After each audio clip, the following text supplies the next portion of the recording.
Okay, we're going to be doing some graphing inequalities. Now, it says graph the solution. Okay, they want solutions for the inequality. They give us this equation, and they want us to figure out if this point 1, negative 3 is going to be in the solution set, and they want us to show a reason for it. So they said justify.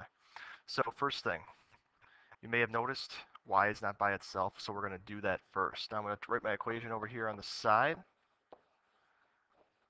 Okay. Now I'm going to get y by itself, so I'm going to start by subtracting 4x. Now I know a very common mistake I've seen a lot of people do is combine the 9 minus 4x. Do not combine them. If you do, it will be incorrect. They have to stay separate. They are not like terms. Now to finish off, we've got to divide by a negative. Negative 3 in this case.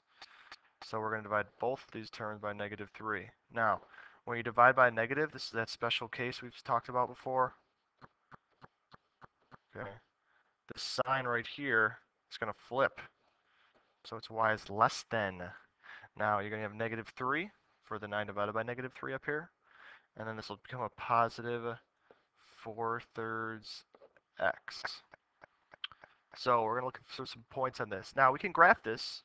We would graph this just like we would y equals negative 3 plus 4/3 x.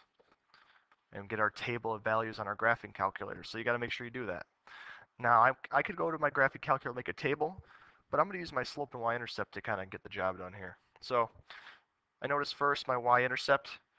My y-intercept is going to be negative 3. So I'm going to go on my graph. I'm going to put a point at negative 3. Okay.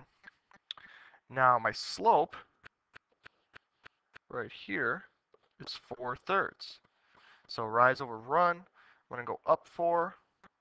1, 2, 3, 4 over 3. Put a dot in. If I do it again, 1, 2, 3, 4, 1, 2, 3. 1, 2, 3, 4, 1, 2, 3. I'm going to go backwards and put a couple more in. Now again, it should resemble a straight line. Now, because we have a less than symbol, okay, if it's less than or greater than, our line that we draw in is going to be dashed. Okay, if it's less than or equal to or greater than or equal to, then we'll have just a bold line. So this one's less than, that's what we have in our question. So this line I'm going to draw is going to be dashed. Now you'll be given a ruler on the test. You can make it pretty much perfect. I'm just kind of doing mine by hand. Try to make it the length of the whole page. Now I'm going to go up and I'm going to label it with the original equation. Got to have labels. Now the last thing it says is they want us to figure out if 1, negative 3 is in the solution set. So 1, negative 3 is this point right here. Now I'm going to take that, I'm going to plug it in the equation. So I'm going to test 1, negative 3. And I have to see which side I'm going to shade.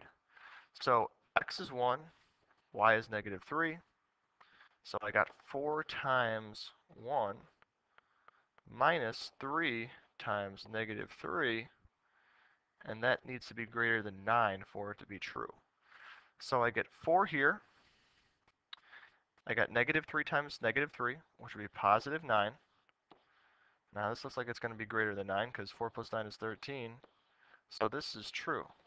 So that means since this point over here, this point's true, this means all of our answers are over here. And I'm going to put also that that's true, and I'm going to state it is a solution. So they can clearly see that. So I kind of hope this helps you. Remember, with those inequalities, they can be a little tricky, but they are a lot similar to linear functions with straight lines.